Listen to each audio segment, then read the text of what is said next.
Niente.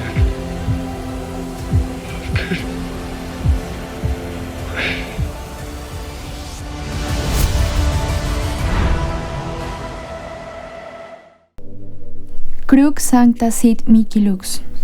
Hola, hola hermanos, un saludo en el Sacratísimo Corazón de Jesús y en el Inmaculado Corazón de María. Bienvenidos una vez más a este canal, Sal de la Tierra, Luz del Mundo. Bueno, hermanos, para hoy quise traerles este video, el cual quise hacer para bien de las almas y para la mayor gloria de Dios. Espero que este video llegue a las almas que Dios quiera y que sea de gran provecho espiritual, porque debemos ser, como bien lo dice el nombre de nuestro canal, sal de la tierra, luz del mundo. Que seamos esa sal y esa luz para las personas que todavía no conocen a nuestro Señor Jesucristo. Bueno, sin más preámbulos, hoy les traigo mi testimonio de conversión completo. En ocasiones pasadas tuve la oportunidad de darlo en el canal Teleamiga, en especial Teleamiga, luego también para la gloria de Dios, el padre Luis Eduardo Guzmán me hizo la entrevista. Sin embargo, quería traerlo como de manera oficial a nuestro canal, porque así como muchos lo han escuchado, otros no. Y a mí me gusta mucho la idea del testimonio, por el simple hecho de que a medida que uno lo va contando, primero van saliendo más cosas. ¿Por qué? Porque el Señor nos empieza... Porque el Señor, Él siempre va sanando. Entonces siempre que lo cuentas, no va a ser igual al anterior. Siempre sanas cosas nuevas y cuentas cosas nuevas, porque el Señor va sanando. Entonces, bueno, que el testimonio de hoy, como lo dije anteriormente, sea para bien de las almas y para la mayor gloria de Dios. Antes de iniciar, yo ya hice oración. Sin embargo, les pido a ustedes que también recen antes de escucharlo, para que los demonios, Ave María Purísima, no tengan poder sobre este momento, ya que Él detesta que demos testimonio y que mostremos las maravillas del Señor al contar de dónde nos sacó. Hola gente de MTV, tengo 24 años y soy estudiante de sexto semestre de Comunicación Social y Periodismo de la Universidad Externado de Colombia.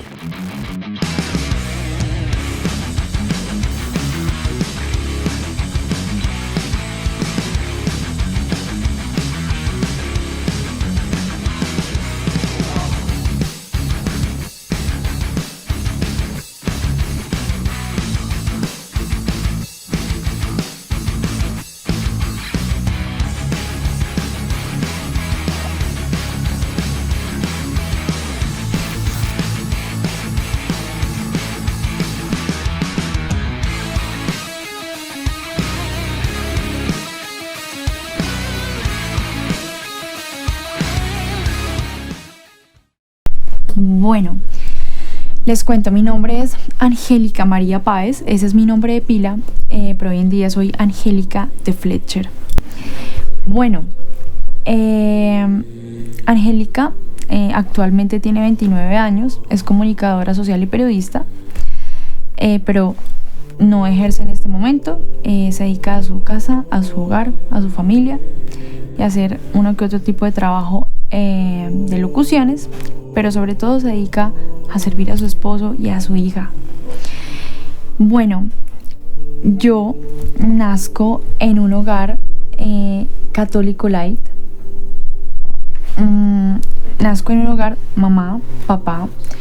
Mi papá y mi mamá pues muy light en cuestión del catolicismo. Es decir, yo crezco en un hogar católico, pero pues es muy light. O sea, tengo recuerdos de que yo de pequeña iba a misa, me dormía en las piernas de mi papá.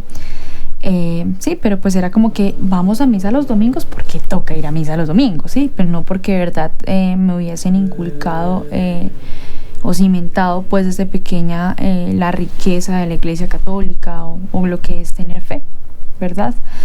Entonces crezco en un hogar católico light. Soy la menor de 3 hermanos varones, o sea, soy la única mujer y la menor. Y como les digo, pues voy creciendo, ¿no? Voy creciendo en un hogar en el cual empiezo a experimentar a la edad de 7 años cosas súper extrañas. Hoy tal vez pueda entender por qué, pero obviamente en ese entonces no entendía. Entonces recuerdo mucho que cuando yo tenía 7 años empecé a vivir prácticamente ataques espirituales. Recuerdo mucho que yo de pequeña dormía con mi mamá la mayor parte de mi tiempo, y lo que yo hacía era como que yo me acostaba a dormir y a mí llegaban y yo sentía que se me paraban encima del pecho. O sea, muy pequeña yo sentía que se me sentaba alguien en el pecho y sentía una ansiedad y un desespero terrible, terrible, terrible, terrible. Entonces yo lloraba y recuerdo mucho que mi mamá, en medio de vivir una fe light, ella igual como que me daba la bendición, me hacía la señal de la cruz, y bueno, o sea, como que eso cesaba un poco lo que yo vivía tan pequeña en ese momento. Con el pasar del tiempo, a la edad de los 8 años más o menos, entra en mí el espíritu de impureza, y desde muy pequeña empiezo a conocer todo eso y se me daña la inocencia en muchas cosas. Va pasando el tiempo, Angélica va creciendo y llego más o menos a la edad de los 16 años, ¿sí? En todo ese transcurso, más o menos de los 8 años a los 16, toda esa etapa de la adolescencia, hay algo en mí muy particular, y es que a mí me gustaba y le hallaba gusto a la autoflagelación, a lastimarme y a lastimar a otros. Entonces, digamos, tengo un recuerdo que llegaban las hijas de las amigas de mi mamá, más o menos de 9, 10 años, y jugábamos a, no sé, cualquier cosa, a la cocinita, y yo siempre quería como lastimarlas, pellizcarlas, causarles dolor. Pero a mí me gustaba la autoflagelación. Desde muy pequeña, más o menos a los 8 años, me doy cuenta que a mí me gusta sentir dolor. Entonces yo me pasaba desde muy pequeña las agujas esas de coser, yo me las pasaba en la piel, en las manos, y no era como el juego de, ay, mire, pasa la agujita por la piel. No, a mí, yo quería sentir dolor y me gustaba. Entonces descubro más o menos en ese lapso de tiempo, desde los 8 a los 16 años, que no solo me gustaba como lastimar a mis amiguitas, a mis compañeritas de colegio y las vecinas, sino que de verdad a mí me gustaba lastimarme. Llego a los 16 años y ahí se entran muchos demonios en mi vida, porque, bueno, de 3 hermanos que yo tengo, el menor de los 3 varones siempre fue muy apegado a mí, todavía. Yo lo amo mucho y rezo por él. Pero obviamente él se movía en un ambiente muy pesado, ¿sí? Entonces él andaba con amigos metaleros que escuchaban música pesada, realmente música satánica, porque no era ni siquiera rock pesado, sino era puro metal. Frecuentaba mucho bares, drogas, y yo me empiezo a meter en este mundo con él. Entonces empiezo a participar de festivales de música muy pequeña. O sea, para mí los 16 años fue como que yo nunca había probado las drogas, y con él lo empiezo a probar todo. Obviamente no lo culpo, porque de hecho el demonio juega con las buenas intenciones, ¿no? Es decir, muchas veces uno dice, ay, pero es que yo tengo la buena intención de hacer algo. El hecho de que tú tengas una buena intención no significa que el acto como tal vaya a ser bueno o genere cosas buenas, ¿sí? Entonces, por ejemplo, a mí, ¿qué me pasó? Mi hermano obviamente decía, no, yo prefiero que mi hermana, si va a fumar un porro, un cigarrillo de marihuana, si va a consumir cosas, las consuma conmigo, porque yo la voy a cuidar. Entonces, claro, yo a los 16 años experimento por primera vez sustancias. Yo recuerdo mucho ese día, fue un Rock al Parque, un festival de música gigante que hay en nuestro país, en Colombia. Y pues fui a ese primer Rock al Parque, al día de metal, vestida de negro, y veo que todos fuman marihuana, todos huelen cocaína, todos toman mucho alcohol. Efectivamente, un desconocido me ofreció marihuana, yo lo iba a recibir, y mi hermana me dijo, no, ¿qué le pasa? Usted no va a recibir de nadie, venga conmigo. Como digo, yo no lo culpo, pero pues son cosas que pasan, y lo cuento es con el fin de decir que en ese entonces fue como yo entré en ese mundo. Entonces pasa ese día, voy al festival de música, y ese día pruebo de todo. Ese día me fumo el primer porro de marihuana, pruebo el opio, me emborracho. Entonces los amigos de mi hermano me vieron tan borracha que dijeron démosle perico, démosle cocaína para que se levante. Efectivamente me levanté, me puso así como a 1000 por hora y bueno, ese día probó todo. A raíz de ese evento, a los 16 años, de ese Rock al Parque, pues yo obviamente ya le abrí las puertas totalmente a los desórdenes, ¿no? Empiezo a asistir a bares sola, a veces con mi hermano, a fumar marihuana de vez en cuando con amigos de él, con amigos míos. Empiezo a escuchar música totalmente pesada. Recuerdo mucho que frecuentábamos esos bares de black metal en el centro de Bogotá y andábamos con una cabeza de chivo, así con cuernos y mejor dicho, cosas terribles, porque no voy a nombrar al enemigo, pero efectivamente lo nombrábamos. Y como que mi hermano tenía una banda y los amigos de él tenían una banda de metal, y en cada toque, como se le llama, o en cada concierto que ellos hacían, se llevaba la cabeza del chivo. Entonces poníamos la cabeza en el centro y era como un homenaje a ese chivo, obviamente era una representación a ya saben quién, obviamente a Satanás, Ave María Purísima. Entonces pues siempre era como un honor esa música y los signos satánicos. Entonces era totalmente terrible, era terrible.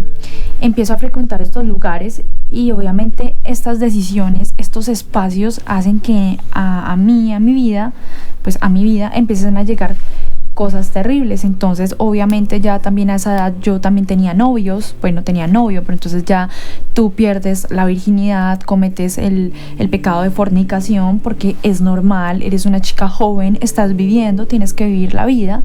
Entonces simplemente tienes un novio y lo normal es que estén juntos, ¿verdad? No pasa nada.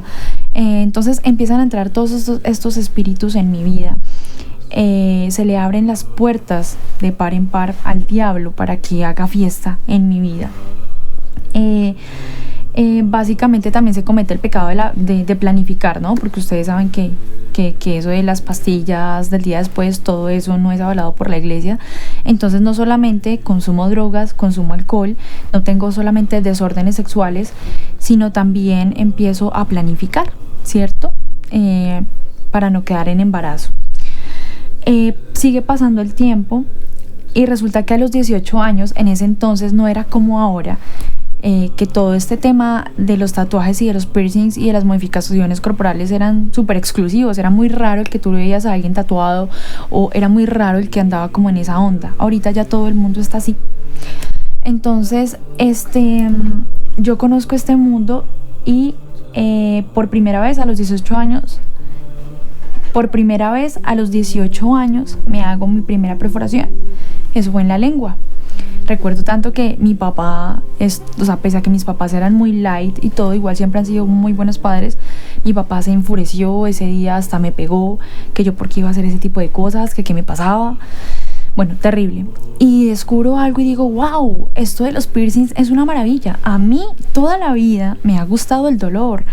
Y si este arete, por decirlo así, si esta modificación en mi cuerpo me genera dolor y aparte queda un accesorio, pues es una maravilla, me encanta. Quiero trabajar en esto, ¿verdad? Entonces a los 18 años conozco los piercings, los tatuajes, me perforo. Y un día le digo a mi papá, ya saliendo del colegio, en esa época yo ya estaba saliendo pues de bachiller, y le digo a mi papá, yo me voy a tatuar. Entonces él fue como, usted nunca se va a hacer eso. Miren, duré un año preparando a mi viejito psicológicamente para que de verdad él ya al momento de que yo me tatuara, porque es que a mí no me importaba, o sea, a mí no me importaba que voy a pedir permiso, cero. Yo hacía lo que a mí se me venía en gana, qué permiso ni qué nada, yo hacía lo que quería. Entonces yo dije, bueno, lo preparo un año psicológicamente y en ese año ahorro y me tatúo. Efectivamente, duró un año tratando de convencerlo, y llega ese año y me tatúo. Y no solamente me tatúo, el primer tatuaje fue el del pecho, que es terrible, y 2 rayitos que tengo acá en la pelvis, uno en cada lado. Efectivamente me tatúo y le digo a mi papá, yo me quiero meter a trabajar en esto. O sea, el descaro era como, ayúdeme porque es lo que yo quiero y con eso voy a ganar plata.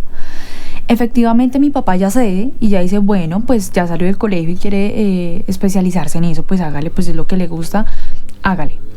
Efectivamente, él me ayudó e hice el curso de Body Mod, o sea, de modificación corporal, en uno de los estudios de tatuajes más grandes y reconocidos hoy en día en varias partes del mundo. Y empiezo a aprender con ellos a perforar. Nunca aprendí a tatuar. ¿Por qué? Porque yo decía, qué pereza estar ahí uno horas y horas ahí. O sea, no. O sea, para mí son las perforaciones. Entonces, recuerden, yo me autoflagelaba, me gustaban las agujas. Ese era como mi fuerte. Aprendí a perforar dichosa, y ya cuando aprendí y recibí como el papel y el cartón y todo, pues yo dije, yo voy a empezar a trabajar para tener mi propia tienda. Efectivamente, mi papá me ayuda, o sea, porque es que así es el demonio. Entonces él se mete y entonces ya como es él, ¿no? Empieza a orar con buenas intenciones. Entonces mi papá dice, no, mi hija quiere salir adelante, no lo culpo. La voy a ayudar. Entonces me ayuda a montar mi estudio de modificación corporal. Entonces era muy pequeño, era muy sencillo, estaba comenzando, pero tuve mis tatuadores. Entonces ellos traían a sus clientes, los tatuaban, entonces ellos ganaban plata, a mí me pasaban otra plata por el local y yo perforaba. Hay algo muy importante que yo tengo que contar y siempre lo recalco mucho como en esta parte, ¿no? Y es lo siguiente. Cuando yo me tatué, hay muchas cosas que aumentaron en mi vida y son cosas que hoy puedo entenderlas. Antes no me había dado cuenta y hablo hoy porque desde hace muy poco tiempo pude comprender esto. Entonces, desde que yo me tatué, a mí me empezó a dar depresión. Digamos, nunca creí en Dios, nunca fui católica, pese a que mis papás tenían una fe light, nunca fui católica. Pero como que la idea a creer en Dios se esfumó totalmente. O sea, si en algún momento tuve la idea como de acercarme a la iglesia, esa idea se fue. Empecé a sentir fastidio hacia las cosas católicas, hacia los sacramentales, como eran los crucifijos, las camándulas con las que uno reza el Santo Rosario. Yo me di cuenta que esas cosas empezaron en mí como que se tomaron mucha fuerza en mi vida a raíz de mi tatuaje, del primer tatuaje. Y pues obviamente muchos deseos de suicidio que ya más adelante, bueno, les contaré. El caso es que, bueno, eso pasó, recién me tatué y les seguía contando. Yo tuve pues prácticamente mi estudio de tatuajes y de perforaciones, y hago como un paréntesis gigante. Cuando yo perforaba, había algo que a mí me gustaba, y era que yo disfrutaba como, yo no lo llamo tortura, porque una perforación no es que tú estés torturando a la persona. O sea, yo hacía bien mi trabajo, ¿sí? Yo lo hacía bien, pero yo disfrutaba, yo decía como, es que me gusta, o sea, me gusta que le duela y me gusta hacerlo bien, pero o sea, me gusta como tal el acto de pasar la aguja, la carne, me encanta, ¿sí? Y entonces a qué voy con este paréntesis, voy a que no, obviamente no estoy diciendo que esas intenciones y esas cosas que yo sentía al hacer ese trabajo las sientan todos los perforadores y todos los modificadores, no, hay gente que no debe sentir eso en lo absoluto, yo lo sentía, ¿sí? Yo lo sentía, es como mi experiencia personal y como lo que yo sentía al tenerle gusto a estas cosas, ¿verdad? No estoy diciendo que todos los modificadores corporales sientan eso, era lo que yo sentía. Entonces ese es como el paréntesis y lo cierro. Entonces a mí me encantaba como sentir como que le doliera a la otra persona.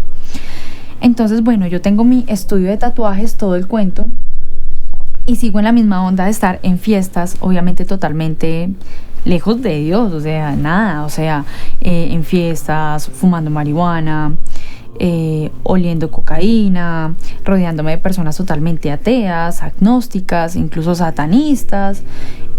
Sí, hubo una experiencia cuando estaba en todo este mundo que recuerdo mucho a mi mamá, y es que una vez, yo no sé por qué lo hice, o sea, la verdad no entiendo por qué lo hice, pero fue que cogí un rosario de mi mamá y dije, quiero pegar el Cristo al revés en uno de mis bolsitos, mi maleta.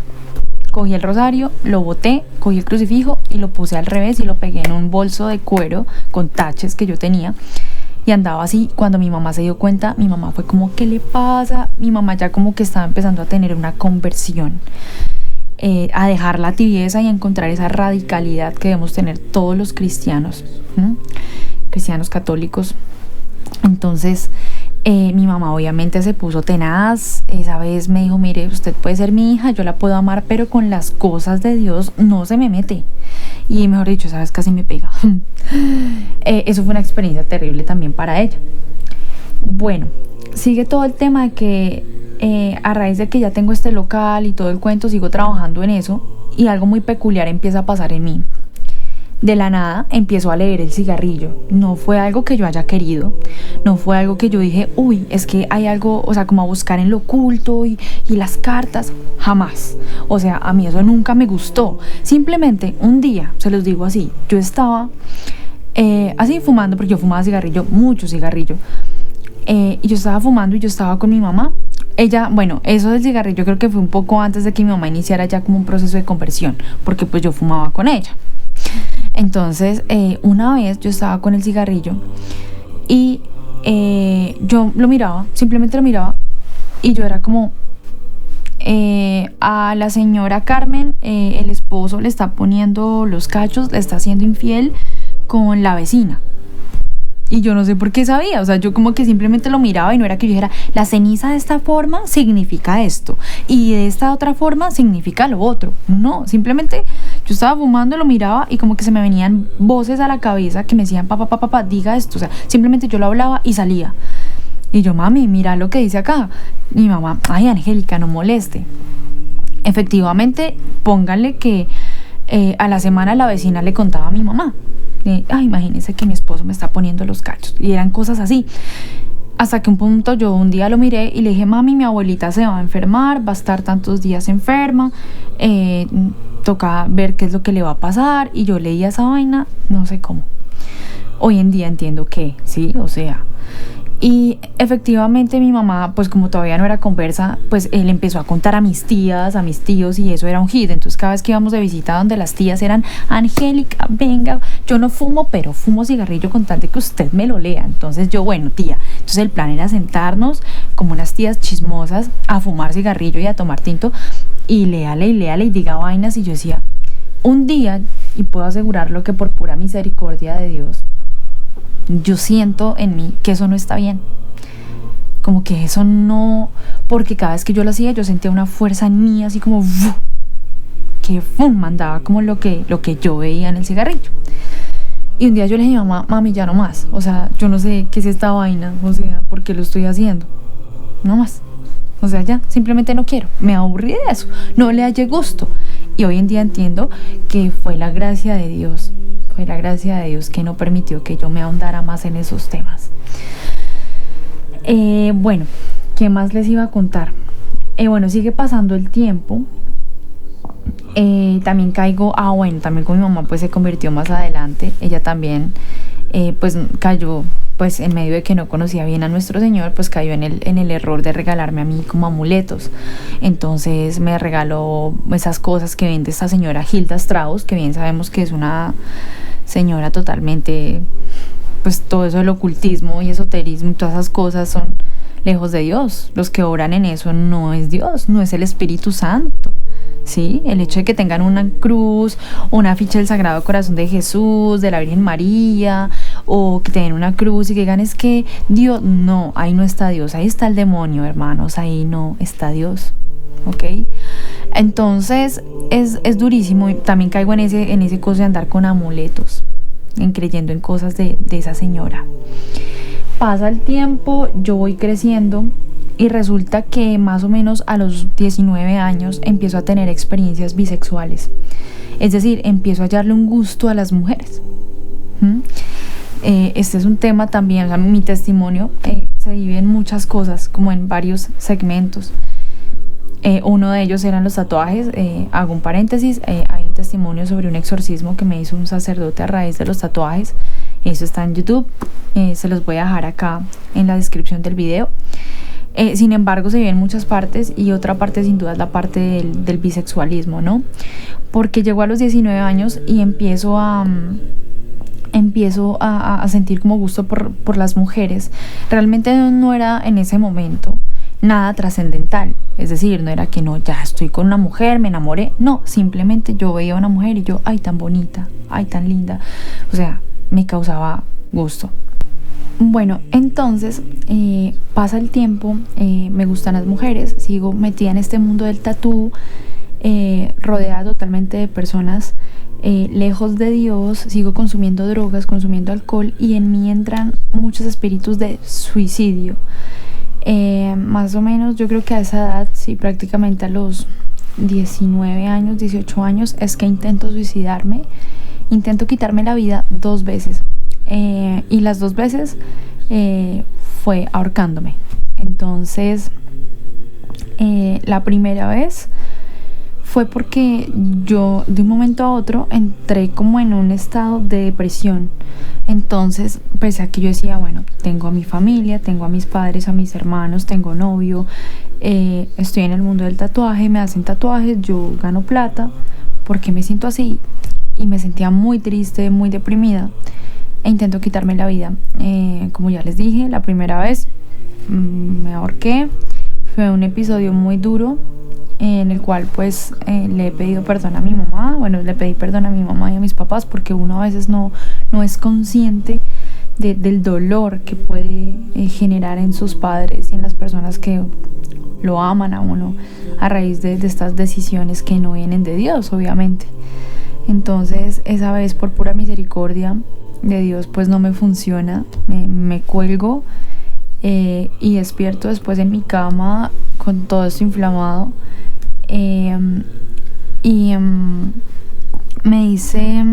Me despierto, tenía todo esto inflamado y mi mamá llorando encima, o sea, la escena más terrible del mundo, que porque lo había hecho, bueno, una escena muy, muy difícil.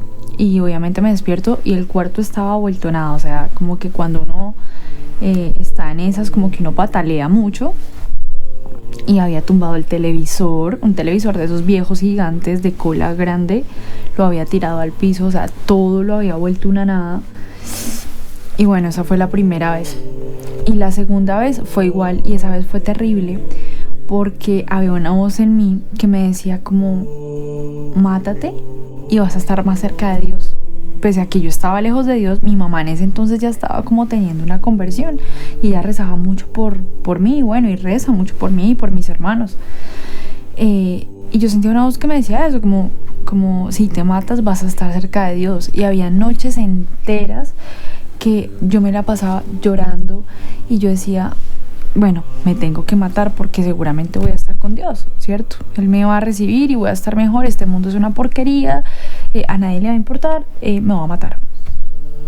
Efectivamente, mi mamá se va de viaje esa vez y yo me quedo sola, e incluso empiezo como a mandar indirectas muy inmaduramente por redes sociales con mensajes súper deprimentes, y una persona se dio cuenta, como, usted va a hacer algo, y yo no.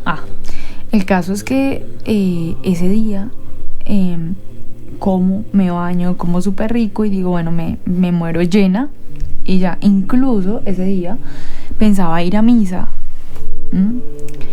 Y bueno, eso fue terrible porque esa vez también hice de todo, me alisté y me colgué. Y no funcionó tampoco. Gracias a Dios. No funcionó.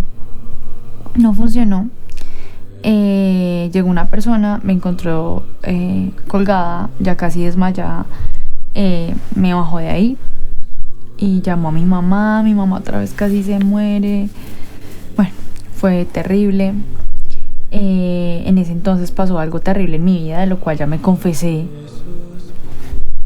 y es que en ese entonces yo tenía un novio, y ese novio se enteró que yo acababa de hacer eso, y él va hasta mi casa, vivíamos súper lejos, él va hasta mi casa y me lleva la comunión, me lleva la hostia. Obviamente en ese entonces yo no tenía ni idea de nada, y me dice, mire, ahí le traes a Diosito porque él la va a cuidar. Como les digo, buenas intenciones, actos no siempre son buenos. y me llevó la comunión. Imagínense, un acto sacrílego. Me llevó la comunión, yo se la recibí y recuerdo mucho que la metí en una billetera y no sé qué pasó con esa billetera.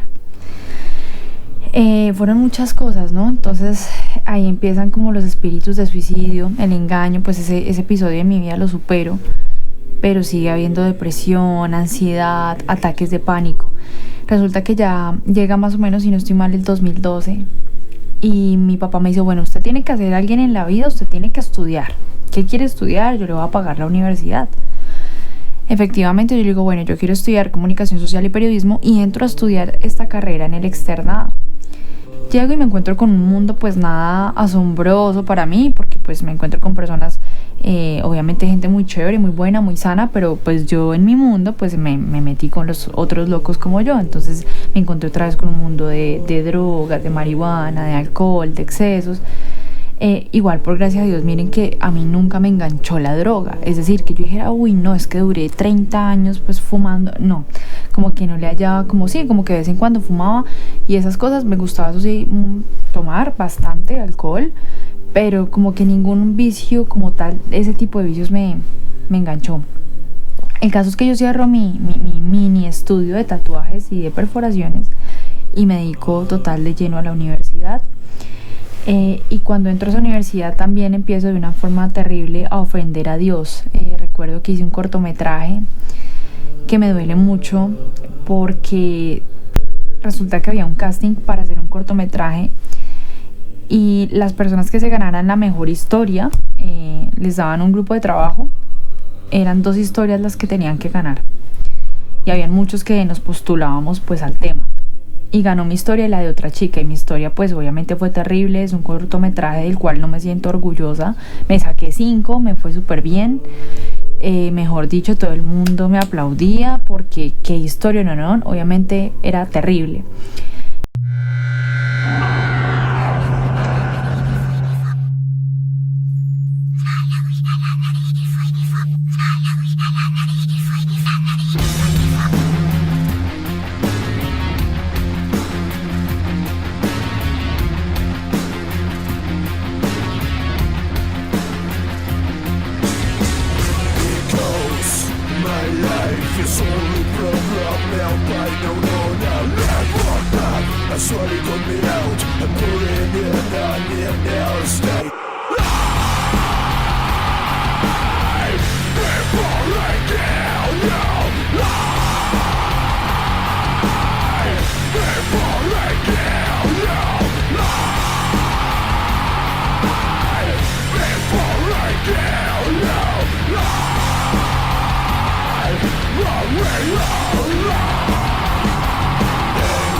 On my emotions, leaving me wrote them thoughts of the world to live, eliminated my memories, guide my throats, and all I count, it only good to understand.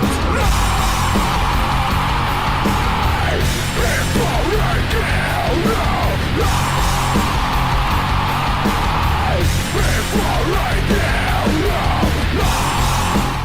Era la historia, hago pues como un resumen para que se den cuenta, porque dicen que de lo que hay en nosotros es lo que ahonda nuestro corazón. Uno no da de lo que no tiene, ¿verdad? Y yo no tenía a Dios en mi vida, yo tenía al demonio, tenía el pecado. Estaba ligada a esas 3 potencias que no ayudan a la salvación del alma, y es al mundo, al demonio y a la carne, a nuestra humanidad.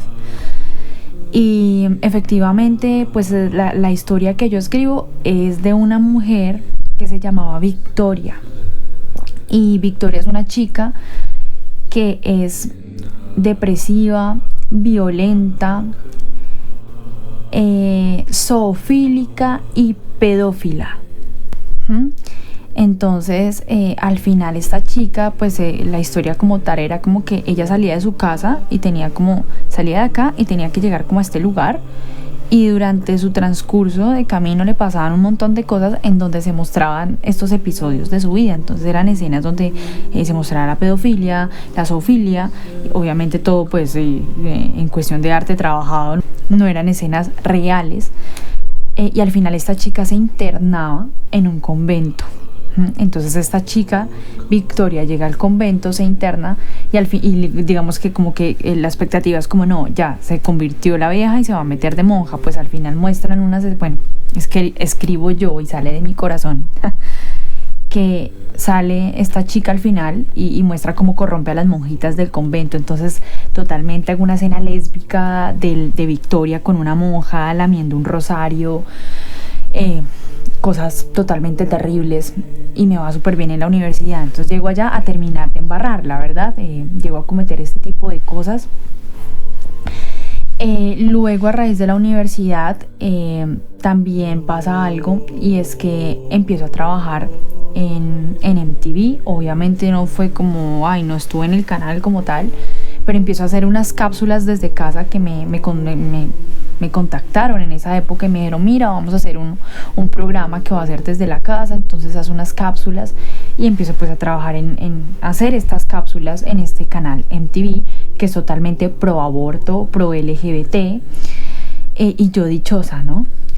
Entonces sigo mi carrera, sigo los semestres, sigo haciendo las cápsulas de MTV. Ya no tatúo, pero ya no hago perforaciones, perdón, pero yo sí me sigo tatuando. Sí sigo asistiendo a estos lugares y ahorrando dinero para tatuarme, con mis desórdenes sexuales, con el alcohol y las drogas. Pasa el tiempo y resulta que el demonio llega a tentarme con algo muy fuerte que vuelve a retomar fuerza en mi vida, y es con el ataque con el tema del bisexualismo. Le abrí mi corazón a mi mamá, que pues es mi mejor amiga, mi confidente, y le dije, mamá, hay un problema. A mí me está gustando una mujer de la universidad. Y ella fue como, ella ya había iniciado su proceso de conversión. Ella ya estaba conversa, ella ya era conversa. Y ella fue como, no, Angélica, camine a confesarse con un sacerdote, por favor, él la tiene que guiar, eso está muy mal, eso no es de Dios. Y yo, pues sí, ¿no? Pues me va a confesar, imagínense, ni siquiera yo contemplaba la idea de voy a ir a misa, ni siquiera tenía idea que era estar en gracia, no. Pero yo le dije a mi mamá, bueno, fui una vez, y hago otro paréntesis muy importante, y es que lo siguiente que voy a contar no lo cuento con el ánimo de hablar mal de los sacerdotes, porque les cuento que un pueblo que no ora por sus sacerdotes no tiene derecho a tener sacerdotes santos. Y así como las personas, incluso muchos cristianos católicos y todo tipo de personas tienen lengua para hablar mal de los sacerdotes, asimismo deberían tener la misma para rezar por ellos, ¿sí? Entonces es un llamado a eso, a que lo cuento es por la experiencia que yo viví en esa confesión, no para hablar mal del sacerdote, antes bien para rezar por él y por todos los que están equivocados y los que no ayudan a la salvación de las almas. Sino que pues fue lo que yo viví. Entonces yo le digo a mi mamá, sí, a esa confesión voy, entro, estoy con el padre, el sacerdote. Yo no sabía cómo era una confesión realmente, yo no tenía qué examen de conciencia, qué ganas de cambiar, qué propósito de enmienda, nada de eso. Yo simplemente llegué, buenas, ¿de qué te confiesas? Bueno, no sé, yo lo único que vengo a contarle, padre, que tengo una duda, y es que yo estoy en la universidad y me está gustando una mujer y siento amor por esa mujer, es decir, yo siento que me estoy enamorando de una mujer. Y él me dijo, tranquila, él estaba así en su celular, ¿no? Estaba así, yo me estaba confesando y él miraba el celular y me decía, Y después cuando yo le conté eso de la mujer, me dijo, tranquila, hija, no pasa nada.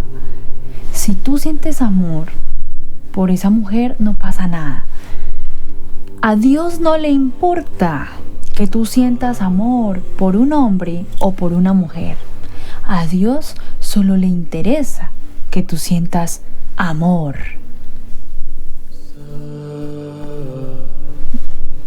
Bueno, en ese momento, por pura misericordia de Dios, algo me iluminó la cabeza y dije, este hombre está mal, está peor que yo.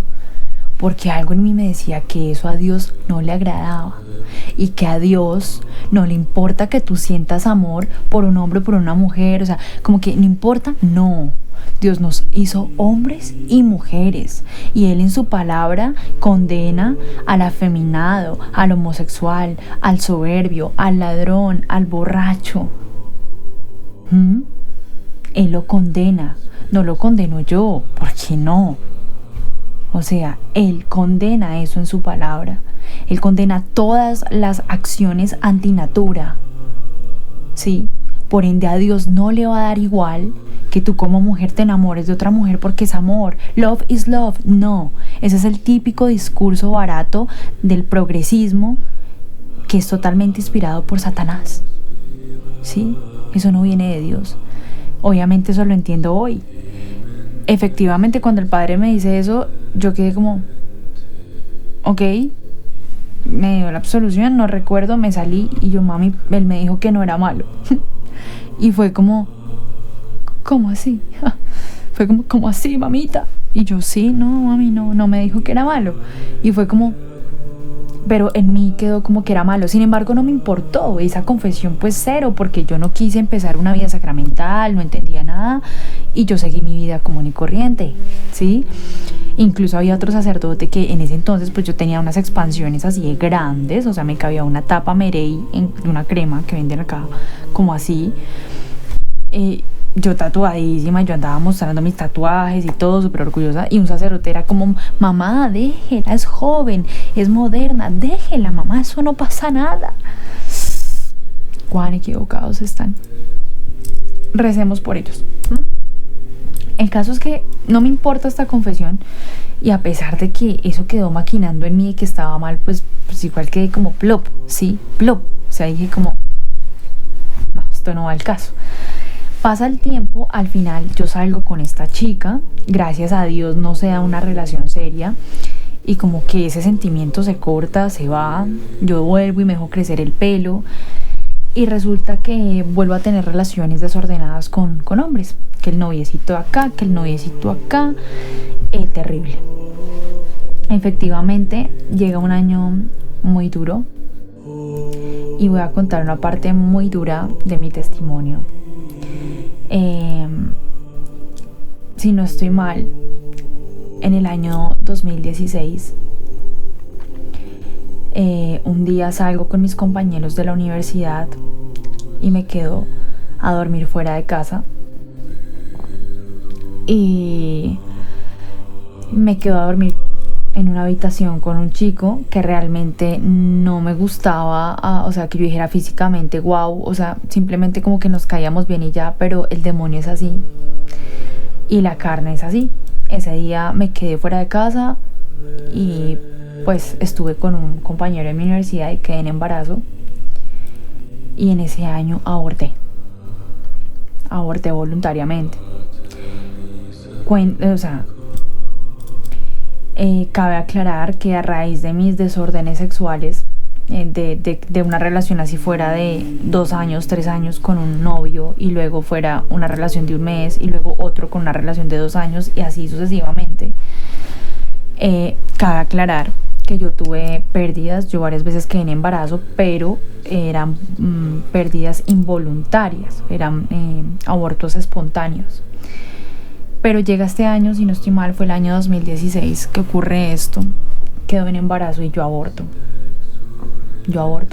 Decido acabar con la vida de un ser que Dios quería traer al mundo. Les voy a contar esa experiencia porque hace parte del testimonio, ¿ok? Resulta que quedo en embarazo y le cuento a este chico, estoy en embarazo.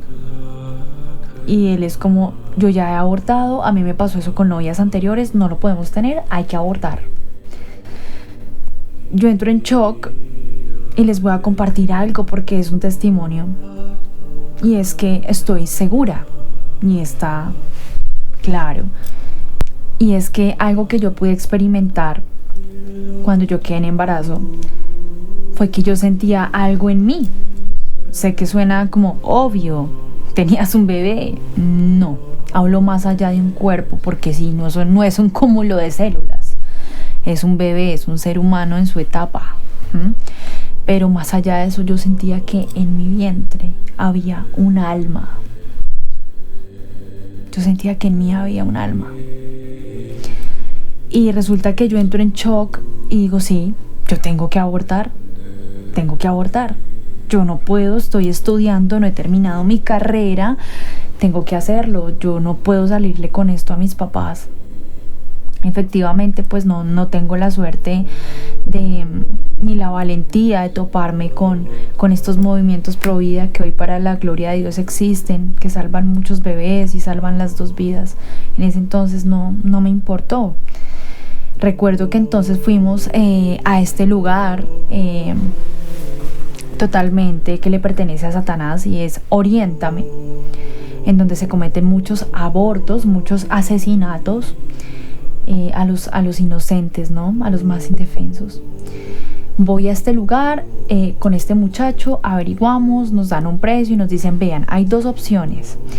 Las pastillas, las típicas, la misoprostol, usted va a su casa, se toma una, la otra se la introduce de manera vaginal y va a tener un simple sangrado y listo, sale del problema. O la otra, que es más segura, es casi un 97% seguro de que usted pues de verdad salga del problema. Es que sea quirúrgico. Entonces usted viene, si quiere le aplicamos anestesia. El caso es que hice todo el proceso y al final pues, se hizo la opción invasiva. Ese día voy con esta persona y recuerdo tanto que entré y había otra mujer ahí sentada y me dijo, ¿lo vas a hacer? Y yo sí. Y ella me decía, tengo nervios. Y yo le decía, yo también, pero pues toca hacerlo. Tenía un corazón de piedra. Pero a pesar de que tenía un corazón de piedra, sentía eso que había en mí, que era un alma. Y tuve el descaro de decirle un día, acostada en mi cama, me cogía el vientre, el estómago, y le dije, perdóname por lo que voy a hacer, pero todavía no es el momento para que vengas. Me sensibiliza mucho el tema porque Dios me ha venido sanando y voy sanando, y todavía estoy en un proceso de sanación, porque quitarle la vida a tu hijo no es algo que se sane de la noche a la mañana. Siempre va a doler, así Dios te vaya sanando, siempre va a doler. Entonces les pido disculpas por las lágrimas y por todo lo que siento, pero esto sana. Bien, entonces bueno, le digo a mi hijo, le digo, perdóname por lo que voy a hacer, pero no es el momento. Tal vez más adelante. Claro, como si pudiéramos devolver el tiempo y decirle, oye, han pasado 5 años desde que te quité la vida, vuelve a mi vientre por favor, ya quiero que nazcas, ¿verdad? Como si fuera tan sencillo. Le pido perdón, efectivamente llega ese día. Voy al laboratorio de Oriéntame, ubicado en Teusaquillo, en Bogotá. Y efectivamente pues entro, me acuestan en una sala fría, en una vaina horrible. Recuerdo el dolor que sentí físicamente, fue uno de los dolores más fuertes que he sentido, pero yo no sabía si me dolía más el cuerpo o el corazón. No sabía que me estaba doliendo más. Paso este proceso, como yo tenía muy pocas semanas, o sea, no era un bebé grande, estaba en su proceso de formación. Me introducen algo como que limpian, como que sacan al bebé. Yo me muevo, yo grito, yo lloro, me dicen cállese, silencio, quédese quieta, porque es que si usted se muere, entonces va a quedar, si usted se mueve, va a quedar estéril porque podemos hacer algo por dentro mal. Entonces, por favor, quédese quieta. Efectivamente, pues yo me quedo quieta. Pasa el proceso. Obviamente a mí no me pusieron anestesia ni nada porque yo no la quise. Pasa y acontece que me dejan ahí acostada y regresan y me dicen, imagínese que no salió. Él seguía ahí, dentro de mí, no se quería ir. Y yo me pongo histérica, ¿sí? Me pongo histérica y les digo, ustedes son unos ineptos, unos estúpidos, como así que estoy pagando un jurgo de plata, no lo sacaron. Salgo, lloro con unos cólicos, con un sangrado terrible. El muchacho estaba afuera con el papá del bebé. Me abraza y me dice, ¿qué pasó? Yo le dije, salió mal, no lo sacaron, sigue ahí. Efectivamente me hacen una ecografía, seguía ahí. Y me dijeron, no, es que hay un problema, usted tiene útero bicorne. Y yo, ¿qué es eso? Entonces supuestamente es que el útero no es así, en forma circular, sino que es en forma de corazón. Entonces supuestamente, según ellos, los más mentirosos, que se lucran con la muerte de los no nacidos, es que el bebé estaba a este lado y ellos hicieron el aborto acá. El procedimiento lo habían hecho acá, no acá. Entonces se había quedado ahí. Me mandan para la casa llorando, vuelta a nada. Y este hombre me dice, si quieres, pues lo tenemos porque yo te veo súper mal. Y yo le dije, no. Ya este hombre me dio la plata, este hombre se desentiende totalmente de mí, del bebé. Estoy sola. Yo le conté a mi mamá. Y es la hora que mi mamá pues muchas veces se ha confesado y es como, bueno, los sacerdotes le dicen, mire, tranquila, usted hizo hasta lo imposible para evitar ese aborto, pero usted no podía amarrarla a una pata de la cama. Eso no está encima suyo, usted hizo lo imposible, mi mamá hizo lo imposible. Mi mamá me decía, Angélica, no lo haga, regálemelo. Y yo no, obstinada, dije, no. Vuelvo a pedir una cita en Oriéntame, en este abortorio, y les digo, ustedes me tienen que responder. Me mandan como un consultorio de un ecografista súper bueno, de la Marley, un doctor que se supone que estudió para defender la vida, no para acabarla. Me mandan a Jessica a que me hagan una super ecografía para mirar si de verdad tengo un útero bicorne. Efectivamente voy, el doctor me hace la ecografía y me dice, usted no tiene un útero bicorne, a usted le hicieron el procedimiento bien, simplemente el feto, el bebé no se fue, está ahí. Y yo quedé como, o sea, yo estoy bien, simplemente no se quiso ir. Entonces este médico me dice, vea, usted es una niña muy joven, usted es muy bonita, no ha terminado su carrera, le queda tiempo por delante, mucho que vivir. Mijita, lo mejor que usted puede hacer es abortar. Efectivamente, salgo de ese día súper triste, de ese lugar, con hambre, súper mal, sola. Y digo, sí, pues tengo que hacerlo. Y bueno, es una de las decisiones que más me ha pesado en la vida. Porque uno puede tomar muchas decisiones, ¿verdad? Pero bueno, uno puede cambiar, volver a intentarlo, muchas cosas. Pero cuando uno acaba con una vida, ya no hay nada que hacer, ¿verdad? El tiempo no se puede devolver, no puedes hacer nada. Entonces, efectivamente, me dan otra cita para otro día. Ese día voy con una amiga, en ese entonces me acompaña. Entro y yo digo, bueno, lo van a hacer bien y me van a poner anestesia, que es que yo no me voy a aguantar otra vez ese dolor. Efectivamente vuelvo a intentarlo. Y ese día logran su cometido. En medio de mi ignorancia y de mi falta de Dios, llego al lugar y antes de que me anestesien, porque me hubiera podido quedar ahí, me hubiera podido morir y me hubiera podido condenar, me doy la bendición y le digo a Dios, Dios, perdóname. En medio de mi basura, le digo, Dios, perdóname, pero lo voy a hacer. No, ese no es el verdadero perdón. Bueno, efectivamente ese día pasa, aborto, y eso queda ahí. Un paréntesis más. Más adelante, con el favor de Dios, voy a hacer el testimonio de este tema,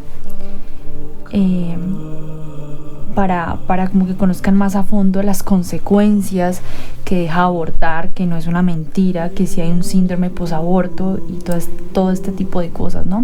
Pero por ahora lo dejo acá. Aborto. Me doy cuenta que a raíz de haber abortado, algo que, como les digo, siempre me va a doler, porque mi hijo quería quedarse en este mundo. Quién sabe con qué propósito maravilloso lo tendría el Señor, pero yo se lo arrebaté. Y pues bueno, no lo dejé.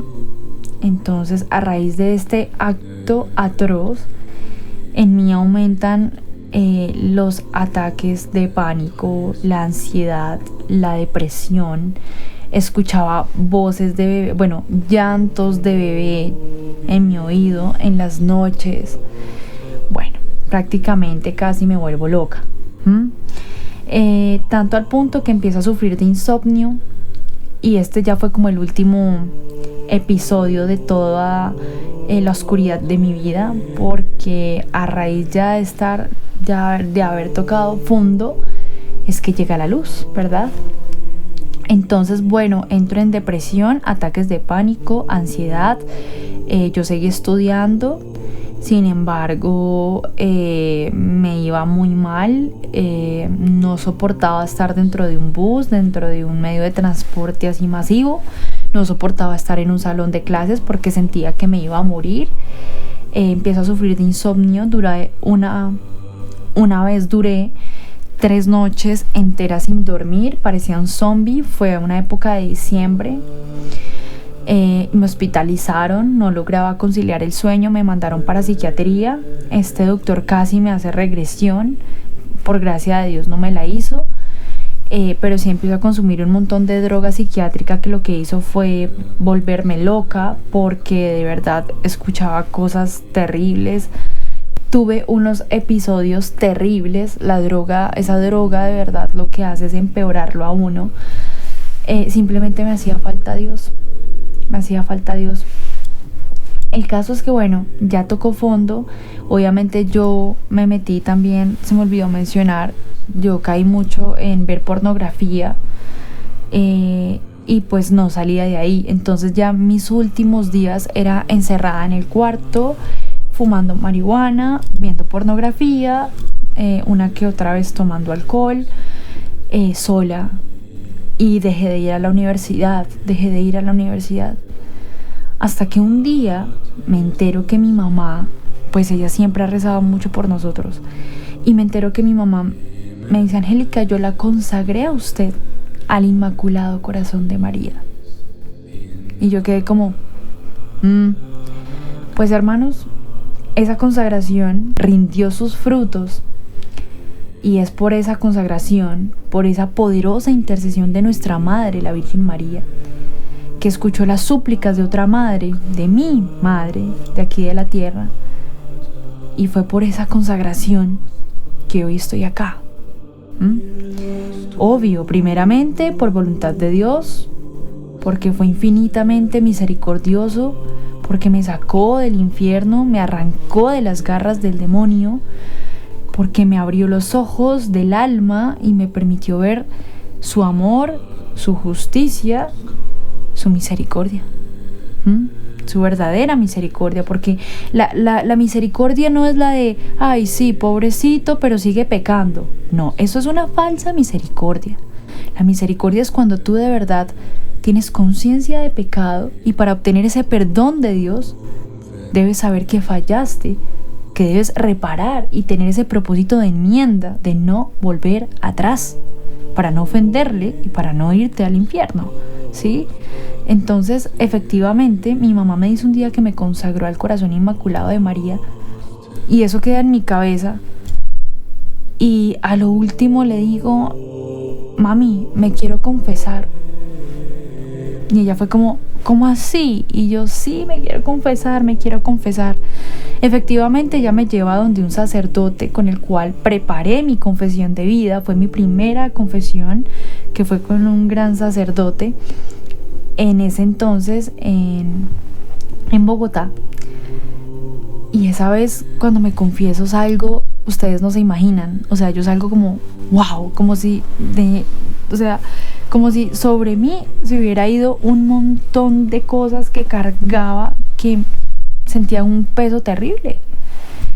Y a raíz de esta confesión empiezo a querer a tener una vida sacramental activa, a confesarme, a ir a misa, a comulgar, a hacer el rosario, a hacer la coronilla de la Divina Misericordia y un montón de prácticas espirituales que empecé a aprender gracias a mi mamá. Entonces pasa y acontece que empiezo un proceso y empiezo a entender lo que era pecado. Y empiezo a darme cuenta de dónde estaba yo. Y empiezo a darme cuenta que no quiero volver a la universidad. Y empiezo a darme cuenta que estaba en la inmunda. Y que estaba muerta. Y que para tener vida tenía que estar con Cristo. En su iglesia, en la única, en la verdadera, por la que Él murió en la cruz. ¿Sí? Para conocer su amor y su misericordia, no tuve que irme a una secta protestante. ¿Sí? Obviamente hay procesos diferentes y el Señor se vale de eso para acercar a las personas a Dios, para llegar a la verdad. ¿Sí? Hay procesos diferentes. Mi proceso es distinto, por ejemplo, al de mi esposo, al de muchas personas, ¿verdad? Pero por gracia inmerecida de Dios, no tuve que conocerlo fuera de casa, sino en casa, que es en la Iglesia Católica, que es la que nos da todas las armas necesarias para la salvación del alma, ¿verdad? La confesión, los sacramentos, los sacramentales, la dirección espiritual de un sacerdote, bueno, toda la riqueza que hay en nuestra iglesia, nuestra madre, la Iglesia Católica, que tanto amo. Empiezo a tener conciencia de pecado, empiezo a tener el hábito de confesarme cada 8 días. Hay veces que era entre semana porque empecé a darme cuenta que como estaba saliendo de las garras del demonio y luchaba, aún así las tentaciones llegaban, entonces otra vez caía en cosas, pero era una lucha constante. Mi mamá no las cree, entonces ya nos volvemos de verdad muy, muy amigas, más amigas de lo que éramos. Nos volvemos muy unidas y empezamos a rezar juntas, a asistir a misa juntas, y mi mamá simplemente se postra a los pies del Señor y le dice como: Virgen Santa, gracias Dios mío, porque mi hija está empezando su proceso de conversión. En mí empieza una sed de verdad, una sed de querer estar siempre con Dios, de ir, de comulgar, de estar en comunión con Él. O sea, para mí ya no había nada más que Él. Y yo dejé de ir a la universidad, pero obviamente tenía la presión de que mi papá me pagaba el semestre. Mi papá, pues, infortunadamente no es converso todavía. Seguimos rezando por él y por mis hermanos. Pero, pues mi papá: ay, yo le he gastado plata a esa universidad, yo necesito que usted vuelva. Y yo, bueno, un día, esto es muy importante, un día mi mamá me dice: Angélica, va a venir un sacerdote, el cual quiero mucho, se llama el padre Gerardo Piñeros, él va a dar una charla del Halloween, vamos. Y yo: ay, qué pereza. Bueno, pues vamos. Yo venía en mi proceso en gracia, confesándome, comulgando, pero pues algo muy suave. Ese día fuimos a la charla con el padre Gerardo Piñeros y pasó algo así, pam, pam, pam, pam, de momento. Llegamos, era un evento grande, se iba a hacer un rosario y se iba a hacer una charla sobre el Halloween. Y ese día llegamos y la amiga de mi mamá dijo: ay, es que el padre es allegado mío, veámonos con él aquí en el parquecito y nos hace oración y después entramos al evento. Efectivamente, llegamos, el padre estaba ahí parado ahí al lado del lugar donde iba a hacer la charla. Yo vi que él me miró y como que le hizo señas a mi mamá. Vi que le hizo señas a mi mamá. Yo no entendí nada. Empezó a imponerle las manos a los 5 que estábamos en círculo literal rezando. Y cuando él me impone las manos, hermanos, me caigo al piso. O sea, eso fue real. O sea, nunca me había pasado. Yo me caigo al piso, empiezo a escuchar un montón de voces horribles, empiezo a tratar mal al padre, le empiezo a enterrar las uñas, es lo que me cuentan porque yo no me acuerdo. Y mi mamá y las personas que estaban ahí me cuentan que yo me caí al piso y que el padre empezó a rezar por mí y le decía al Espíritu Santo que me llenara, y porque yo estaba en gracia. Cuando él le secretó a mi mamá, le preguntó que si yo estaba en gracia y mi mamá le dijo que sí. Entonces él empezó a soplar así como que el Espíritu Santo y le decía al demonio de María Purísima que se fuera, y él me soplaba y yo sentía que me quemaba y como un desespero. El caso es que eso fue en cuestión de 2 minutos y fue en cuestión de 2 minutos, hermanos, y yo me paré y empecé a sentir un montón de voces que me decían: mátese, mátese, mátese, tíresele al bus, vaya. Y empecé a decir un montón de groserías. Yo empecé: este padre, hijo de tantas, es un desgraciado, este hijo, perdón, pero fue así, fue terrible. Y yo escuchaba esas voces, yo decía: pero ¿por qué me pasa eso? Y la otra voz: mátese, mátese, mátese. Bueno, el caso es que efectivamente entro a la charla, empiezo, en lugar habían imágenes, entonces empiezo a tener aberraciones en la mente con las imágenes, que eso es un ataque del demonio, que yo sé que les pasa a muchos, y empecé a tener ese tipo de cosas así obsesivas, terribles. Yo me paro y voy y le digo al sacerdote: ¿usted qué me hizo?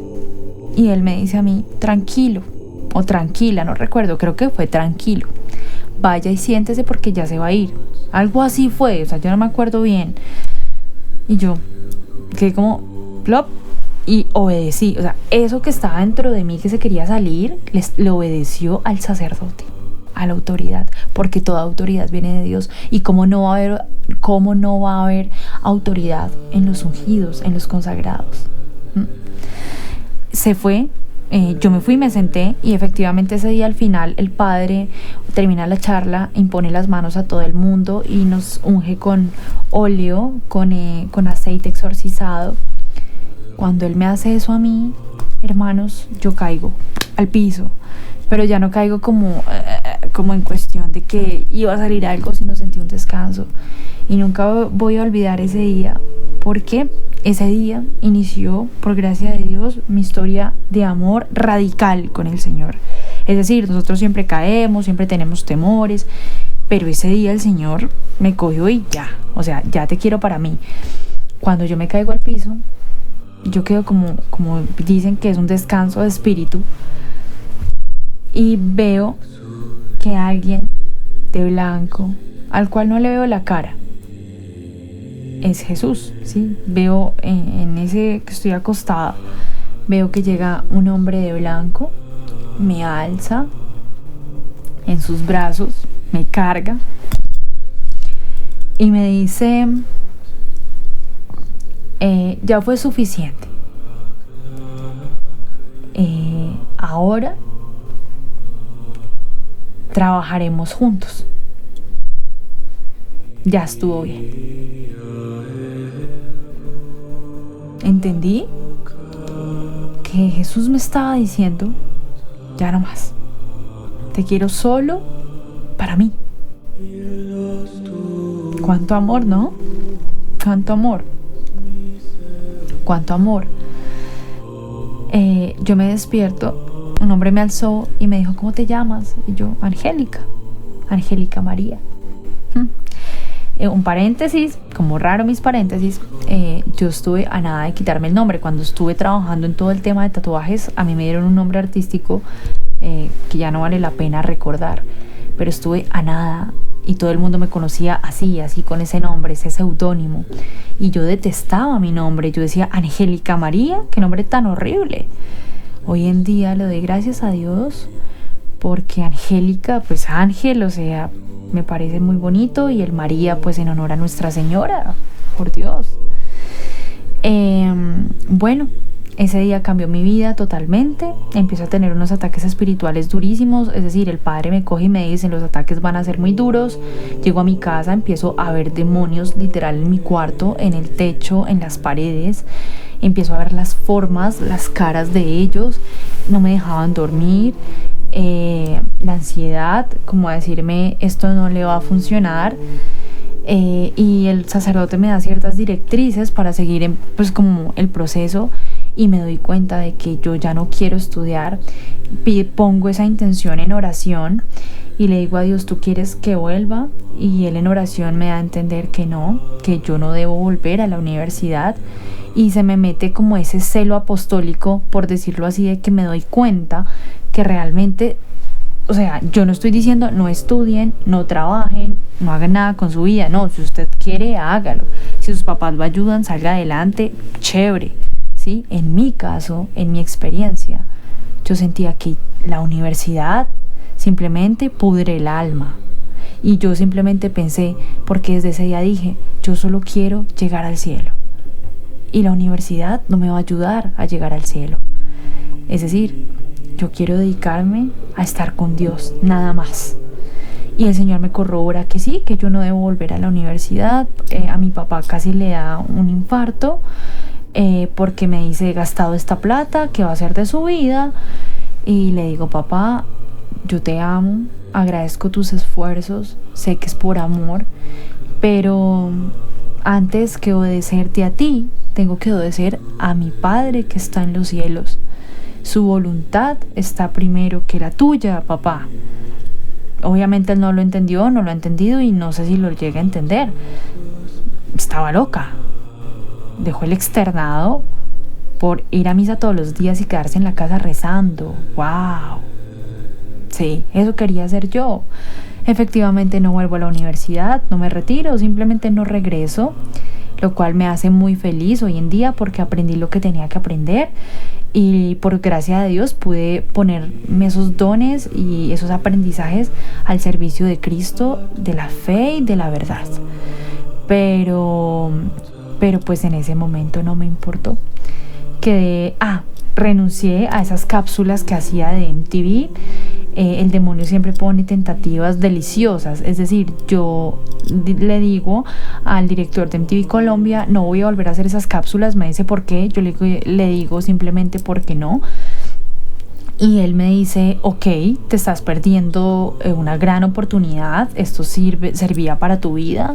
Es el trabajo soñado de toda adolescente.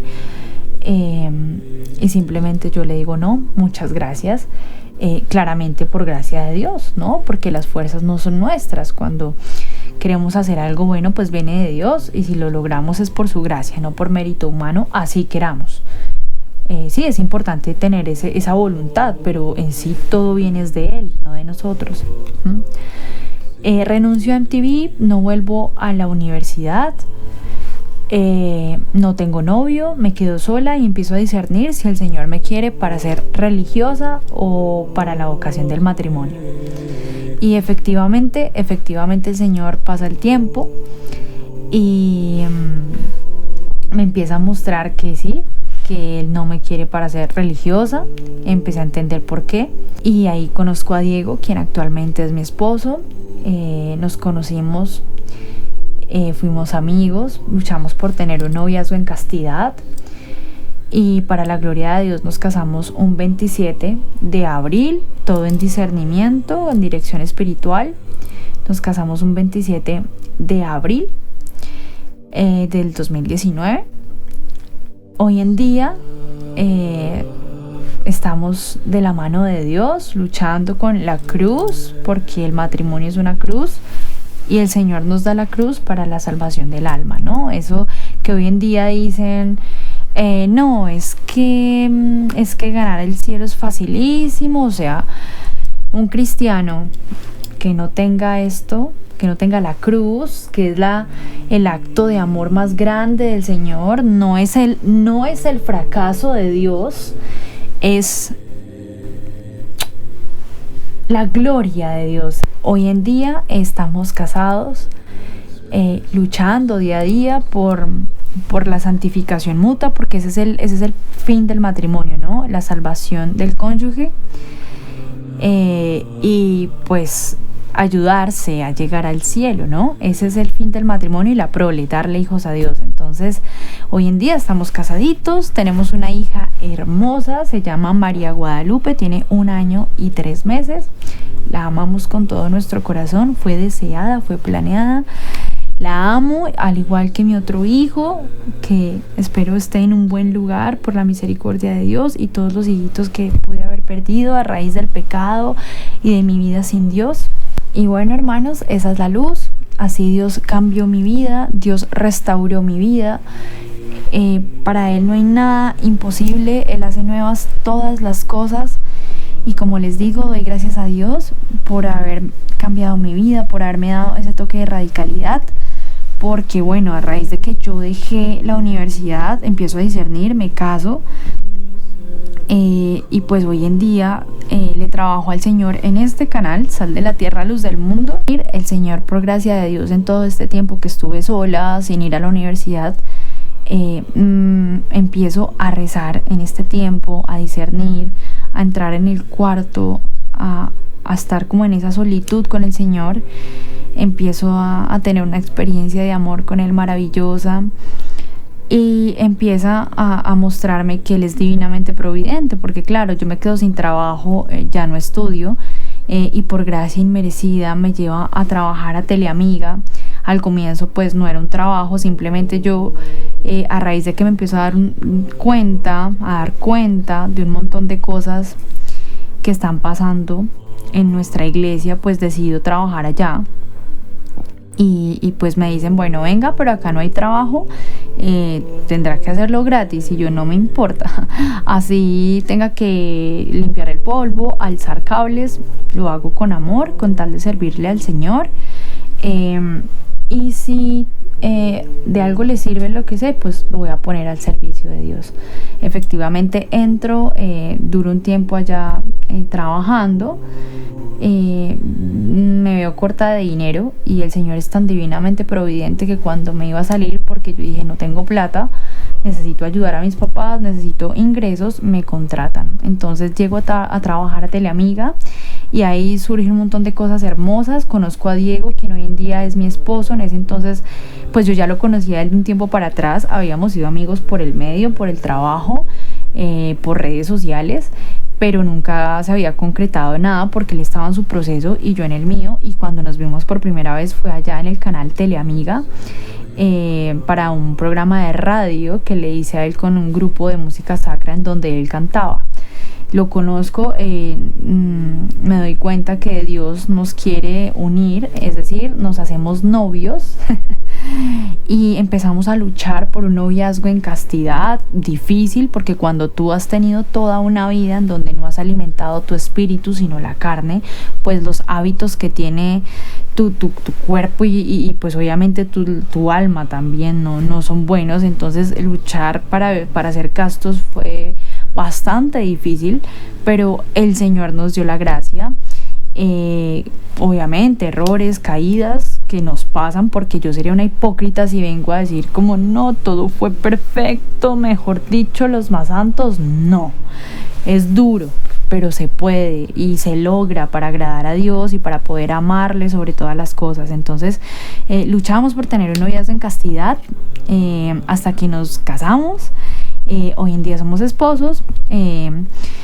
Trabajamos y evangelizamos juntos en Teleamiga. Gracias a Teleamiga nacieron los testimonios en la Franja de Fe, que es de donde nace este canal chiquitico de Sal de la Tierra, Luz del Mundo. Y bueno, hoy en día pues tenemos una hija hermosa, la cual amamos mucho. Se llama María Guadalupe, tiene 1 año y 3 meses. Y bueno, criándola para Dios y para el cielo. Abiertos a la vida, como todo católico, como todo cristiano católico, abiertos a la vida, a los hijos que Dios quiera darnos en el tiempo que Él quiera. Lo que Él quiera siempre va a ser lo mejor. Y bueno, ese es mi testimonio, hermanos, para la mayor gloria de Dios.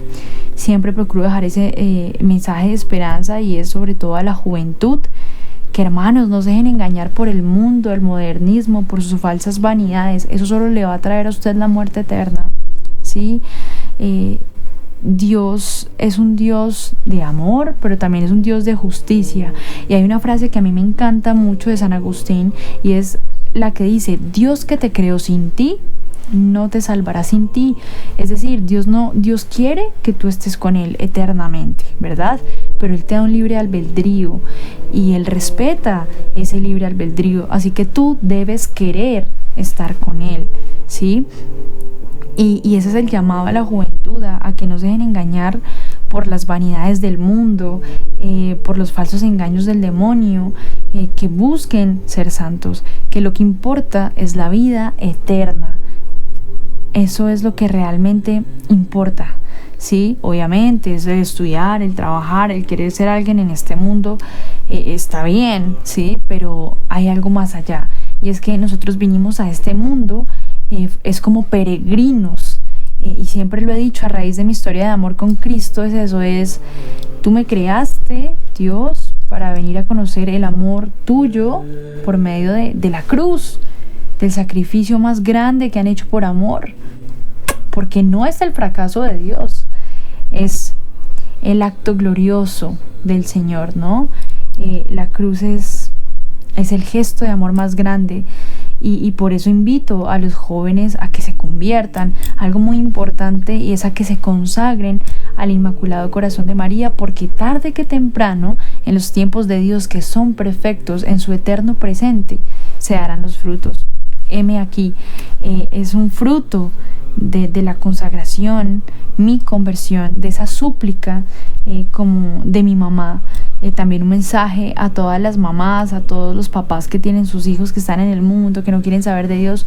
Ánimo, ánimo hermanos, ánimo papás, paciencia, perseverancia, doblen rodillas, recen el rosario, ofrezcan misas, pero sobre toda cosa también, obviamente, las misas es lo más importante, ¿no? El sacrificio de nuestro Señor, pero consagren a sus hijos al Inmaculado Corazón de María, porque soy un testimonio vivo de que quien está consagrado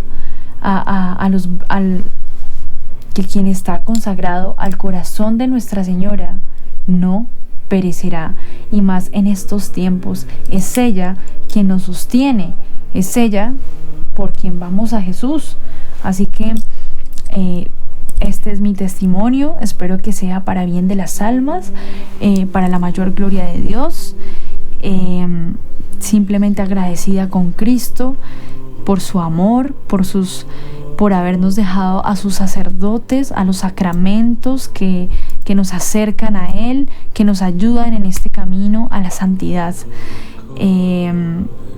Y también un llamado pues a que para cambiar se debe tener un verdadero arrepentimiento, ¿no? No es como sigue pecando que Dios te ama, no. Para que haya un verdadero perdón del Señor debe haber un verdadero arrepentimiento y un propósito de enmienda. Entonces mucho ánimo a confesarse, a ir a la Santa Misa, a comulgar en gracia, ¿no? Porque recuerden que aquel que se come el cuerpo y la sangre de nuestro Señor indignamente se está comiendo su propia condenación. Entonces mucho ánimo en la vida sacramental, en la consagración a la Virgen María, y bueno, que todo esto sea para la mayor gloria de Dios. Nunca dejaré de darle gracias a Dios porque Él restauró mi vida, y seguro a ti, joven, que todavía estás en el mundo, que el demonio te quiere porque te quiere ver condenado, también te quiere conquistar y también te está esperando para sacarte del infierno del que yo estaba. Ánimo, ánimo, ánimo. Dios los bendiga. Gracias por ver este video. Que todo sea para la gloria de Dios. Y como les digo siempre al final, recuerden, todo por Cristo, por María, por la Iglesia, hasta el final. ¡Viva Cristo Rey! Chao, chao. Muchos de ustedes que no han visto este programa dirán, bueno, ¿y qué hace una mujer allá en Teleamiga tatuada? Bueno, les cuento, nosotros dos somos dos jóvenes que por gracia de Dios tuvimos conversión, Hoy nos tiene aquí misionando, dando a conocer las obras que ha hecho el Señor, no solo en nuestras vidas, sino en muchas personas que conocemos. Caes en lo que nos contabas en un túnel negro. ¿Qué empiezas a vivir? Claramente vuelves a sentir depresión, la soledad, caes en el alcoholismo. Sí. Pero ¿qué más empiezas a vivir? Iglesia una y fiel en misión hacia la iglesia remanente. Porque eso está certificado médicamente. El estado que dijeron los UNP, él va a quedar como un vegetal. Bueno, antes que nada, darle gracias a Dios por este espacio para poder mostrar su obra. Fuiste al yoga, psiquiatría, un doctor con riegos y todas esas cosas. ¿Cuál fue la otra experiencia que nos va a contar de las oraciones, de los murmullos que tú escuchabas y sentías paz?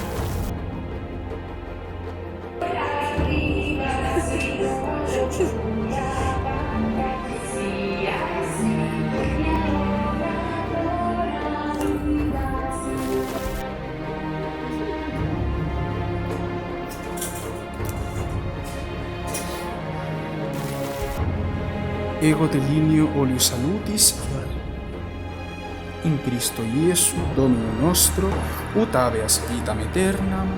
Amén. Pero para Dios no hay nada imposible y el testimonio precisamente ayuda un montón ¿para qué? Para fortalecer nuestra fe y para ayudarnos a saber que con Dios todo es posible, ¿sí? Entonces